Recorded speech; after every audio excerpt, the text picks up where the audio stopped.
This is how to create your Paul Klee inspired leaf using warm and cool colors. You will need small black paper, warm and cool colored pastels, a ruler, and a pencil. Start by writing your name and teacher code on the back. You're going to start by drawing a line with your pencil that's about 2 fingers from the bottom and 2 fingers from the top. Then you're going to create kind of a funny looking stick person figure. You should have some lines that angle up. Notice they're probably about 3 fingers from your edge, so you want your leaf to be nice and big. Next, you're going to add kind of a curved rainbow shape to the top of each of these. Make sure that you can fit a few fingers inside of that curve so it's not too skinny. So go around and add it to all of these. Once you have your rainbow curve over every single one, you're going to connect them. The bottom one will end up being your stem. So you're going to add a slight curve that goes the opposite direction. They don't have to be symmetrical. Go ahead and connect them all. And then when you get to the bottom, you're going to continue that line all around, just like this, to create your stem. And then you're going to actually erase these original lines, and you'll understand in a minute.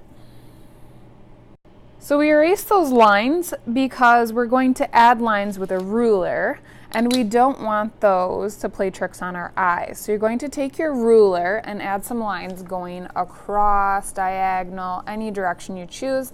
I would say choose about 5 lines or 6 lines, and try your best to really spread them out.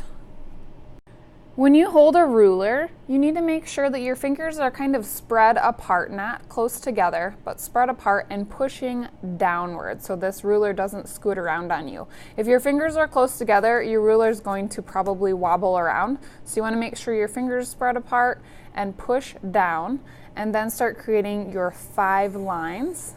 Like I said, spread them out. You don't want them to be too close together, so there's 2,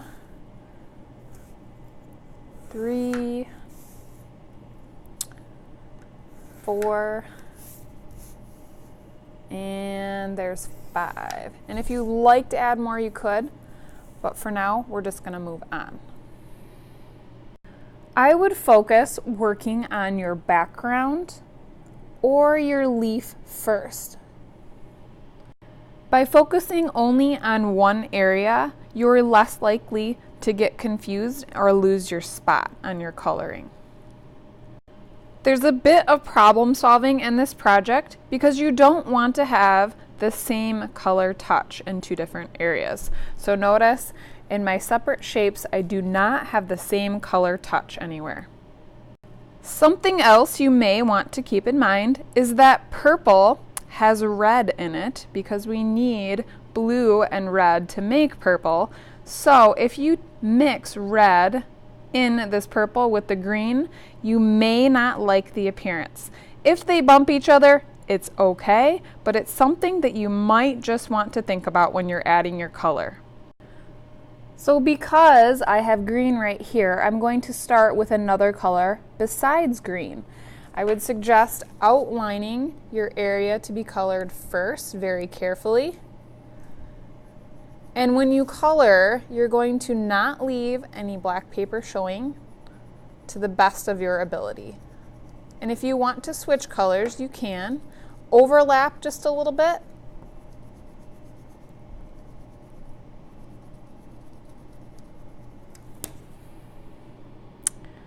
And when you're trying to blend, to go back and blend, you may want to grab the other color you started with and just lightly go back over. So you're using slightly less pressure when you're blending them.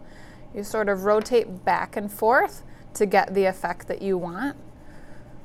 So I'm making it so that I can add green here without touching the purple.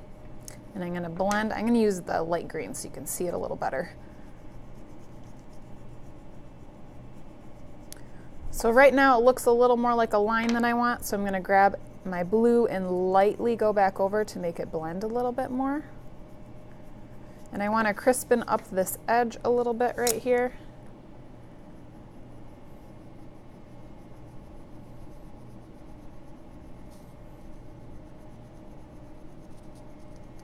Really, really take your time and do a fantastic job coloring.